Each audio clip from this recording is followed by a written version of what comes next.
DNA में वक्फ की कब्जा नीति की तस्वीरें आपको लगातार दिखाई, ग्राउंड रिपोर्ट दिखाई और वक्फ का दावा कहां कहां गलत निकला वो भी आपको दिखाया। आज आपको दिखाते हैं वक्फ के उस दावे की हकीकत जो दावा महाकुंभ की जमीन को लेकर किया गया।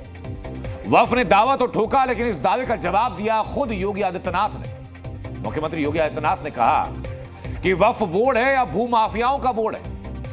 योगी ने कहा कि हमारी सरकार ने वक्फ अधिनियम में संशोधन किया और एक एक इंच जमीन की जांच हो रही है। योगी ने कहा कि वक्फ के नाम पर कब्जाई जमीन वापस ली जाएगी और कुंभ की परंपरा वक्फ से कहीं पुरानी है। योगी ने कहा कि कुंभ की जमीन पर दावा करने वाले अपनी खाल बचा लें, यानी वक्फ बोर्ड के मनमाने और खोखले दावों पर अब सरकारी जांच होगी बिना कागज दिखाए। जहां मर्जी अपना दावा ठोकने वाले वक्फ बोर्ड के फर्जी दावों की ठुकाई अब खुद योगी करने वाले हैं। महाकुंभ में वक्फ की साजिश के बाद मुख्यमंत्री योगी आदित्यनाथ ने जब से वक्फ के खिलाफ ऑल आउट एक्शन का ऐलान किया, तब से मानो महाकुंभ में आए संतों में अलग ही ऊर्जा देखने को मिल रही है। जो हमारे माननीय मुख्यमंत्री जी हैं, और लगता है कि हाँ, सनातन धर्म को अगर आवश्यकता है तो ऐसे ही योगियों की आवश्यकता है, जो केवल मठ मंदिर में नहीं बल्कि अब शासन सत्ता में को भी अपने हाथ में लेकर के ऐसे मूर्खों को, जो ऐसे जड़ बुद्धि वाले हुए हैं, उनको मुंह तोड़ जवाब दें। उनको जो कहा है कि अपनी खाल बचा लें, तो मैं तो कहता हूं कि वो अब अपने शब्दों को विराम दे दें।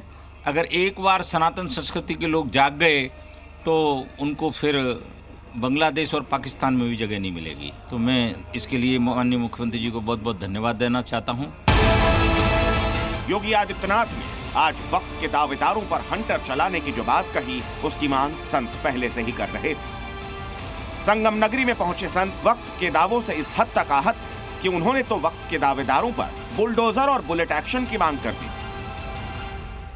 मैं तो मांग करता हूं उत्तर प्रदेश के सशस्त्र मुख्यमंत्री योगी आदित्यनाथ जी महाराज से, जिसने कहा कि वक्फ की जमीन है उसको जेल में होना चाहिए या तो सीधे प्रभु के यहाँ मेल होना चाहिए। जो मुसलमान कहते हैं कि हमारा जमीन है, ये सब वो जो पैदा ही नहीं हुए थे तब से त्रिवेणी संगम है। सारे जहाँ से अच्छा हिंदुस्तान हमारा, जब ये हिंदुस्तान ही है तो यहाँ वक्फ बोर्ड की क्या औकात। ऐसे लोगों को तो चौराहे में खड़ा करके गोली मारना चाहिए। सनातन की संस्कृति है, हम उसको नष्ट नहीं होने देंगे, हम उसमें किसी को नहीं घुसने देंगे। एक तरफ वक्फ के खिलाफ एक्शन की तैयारी हो रही है, तो वहीं दूसरी तरफ वक्फ के खिलाफ कानूनी कार्रवाई भी शुरू कर दी गई। लेकिन इसकी डिटेल जानने से पहले वक्फ का वो दावा तो देख लीजिए। जो जमीन है, जिस जमीन पर, जमीन के बहुत सारे हिस्से पर जो शामियाने तंबू वगैरह लगाए गए हैं, इंतजाम किए गए हैं, मेला लग रहा है, ये वक्फ की जमीन है और वहां के मुसलमानों की जमीन है। महाकुंभ की 55 बीघा जमीन को वक्फ बोर्ड की बताने वालों के खिलाफ अब तहरीर दे दी गई।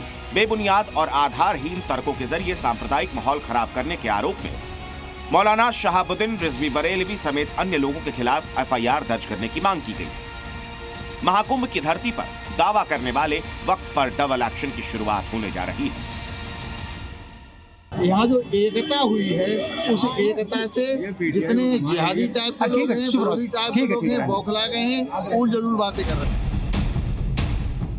सनातन पर चोट पहुंचाने की कोशिश करने वाले वक्फ बोर्ड को अब सीधे मुख्यमंत्री योगी आदित्यनाथ ने चेतावनी दी है। योगी ने वक्फ के दावेदारों को अपना मैसेज क्लियर कर दिया है। वक्फ के दावेदार अपनी खाल बचा लें। कुल मिलाकर यह कहा जा सकता है कि महाकुंभ की जमीन पर अपना दावा ठोककर वक्फ बोर्ड ने अपनी फजीहत खुद ही कर ली, क्योंकि 55 बीघा जमीन का दावा करने वाले वक्फ की एक एक इंच जमीन अब खतरे में। प्रयागराज से प्रमोद शर्मा के साथ ब्यूरो रिपोर्ट, जी मीडिया। सीएम योगी ने खुलेआम यह ऐलान किया कि वक्फ से एक एक इंच जमीन वापस ली जाएगी। योगी ने कहा कि जो लोग कुंभ पर वक्फ का दावा ठोक रहे हैं वो अपनी खाल बचा लें। तो योगी के इस ऐलान के बाद संत समाज क्या कह रहा है, ये सुनवाता हूं आप। कोई वक्फ बोर्ड की जमीन नहीं है, इनकी शरारत है केवल। ये हमारी है, संपूर्ण भारत हिंदुओं का है। हमारी जमीन, इनकी जमीन कहां से आ गई? योगी बाबा निर्णय करेंगे, दंड तो देना ही चाहिए।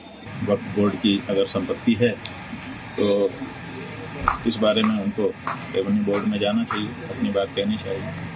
जिसकी ज़मीन होती है वो अपना न्यायालय में जा करके तो घोषणा करवा लेता है। डिक्लेरेशन का सूट दाखिल करना पड़ता है अथवा दूसरी भी कार्यवाहियाँ वो करना चाहिए। वक्तव्य देने से तो कोई जमीन किसी की नहीं हो जाती है।